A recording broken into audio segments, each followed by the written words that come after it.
Hello SSS members and pensioners, it's me Angel. Welcome sa aking YouTube channel. Babasahin natin tong comment ng ating viewer. Sabi niya, Ma'am, ba't namatay tatay ko? Hindi ako nakakuha ng SSS ng tatay ko. Ba't ganun, Ma'am? Walang karapatan ang anak kumuha ng death claim. Actually po, hindi naman po sa walang karapatan ang anak. Depende po kasi yon sa member ni SSS na namatay. Dahil meron po tayong sinusunod na order of beneficiary sa SSS. Pag sinasabi po nating order, yun po yung pagkakasunod-sunod ng beneficiary natin sa SSS. So, explain po natin dito para maintindihan niyo po. Actually, na-explain ko naman to before guys sa mga video ko, pero explain ko lang ulit dito. Para po doon sa mga hindi pa masyadong maalam pagdating sa order of beneficiary natin sa SSS or yung pagkakasunod-sunod ng beneficiary natin sa SSS. Ito po, pakita ko sa inyo. Ang pinakauna po dito ay ang primary beneficiary. Ang primary beneficiary, sila po yung legal spouse at below 21 years old na anak. So sa nag-comment po, kung yung tatay mo na namatay, ay buhay pa yung nanay mo. No? At ang nanay mo ay legal spouse niya. Tapos ikaw nasa below 21 years old pa. So ibig sabihin, kayo po ang may karapatan na mag-claim ng death claim sa SSS. Kung ang tatay mo ay meron na siyang hindi bababa sa 36 months sa contributions bago ang semester ng kanyang death, so ibig sabihin po ang makukuha niyong death claim ay monthly pension. Si nanay mo ay magiging survivor spouse pensioner. At ikaw naman, below 21 years old na anak, ay pasok ka sa dependents pension. Pero kung wala na din si nanay mo, tapos ikaw ay over 21 years old ka na, so hindi ka na po pasok doon sa primary beneficiary. In short po, wala ng primary beneficiary si tatay mo. Nagagets po. So dahil wala ng primary beneficiary, ang susunod ito na. Ang susunod na may karapatan na mag-claim sa SSS ay ang secondary beneficiary. Ito po ay ang mga magulang ng member na namatay. Sila po ang makakakuha ng death claim sa SSS.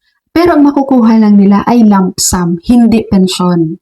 Ngayon po, kung patay na din ang magulang ng member na namatay, ibig pong sabihin, wala na ring secondary beneficiary, si tatay mo. Naintindihan niyo po? So wala ng primary beneficiary, wala na ring secondary beneficiary. Ngayon, ang susunod po na may karapatan na mag-claim sa SSS ng death claim ay ang designated beneficiary.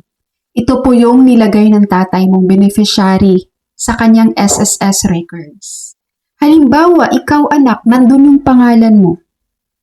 So kahit ikaw ay 21 years old pataas na, so ibig sabihin, ikaw yung designated beneficiary niya kasi ikaw yung nakalagay doon sa SSS records niya.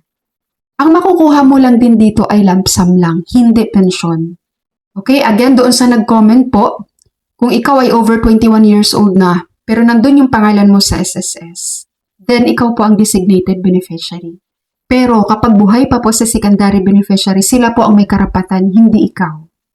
Okay, kung wala na sa secondary, tsaka papapasok ang designated beneficiary.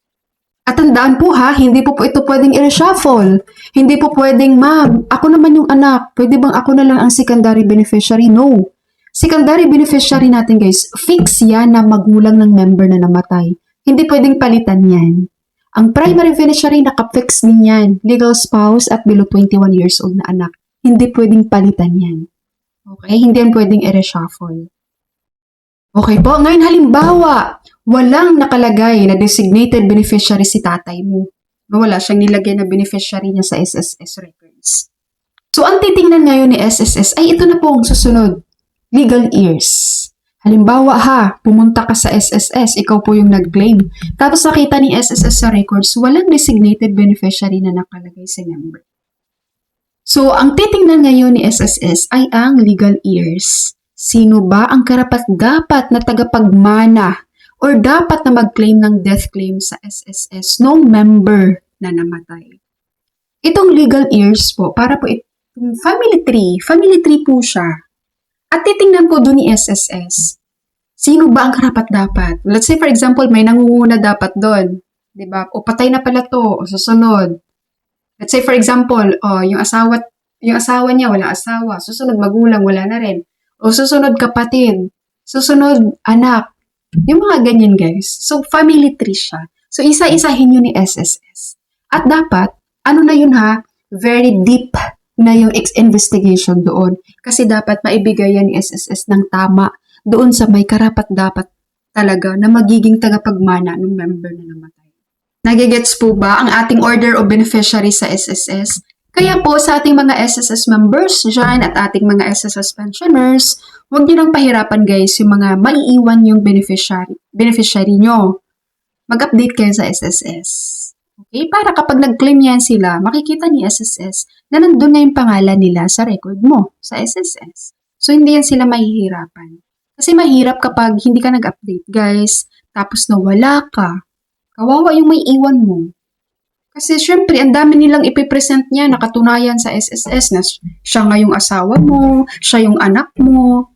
'Di ba? Magpipresent din sila ng mga documents. Kaya ngayon pa lang nabuhay pa kayo, ayusin nyo na ang inyong beneficiary sa SSS. Alright, SSS members and pensioners, sana naintindihan niyo po ang order of beneficiary sa SSS. Okay, so that's all for my video for today. Thank you so much for watching everyone. God bless you all.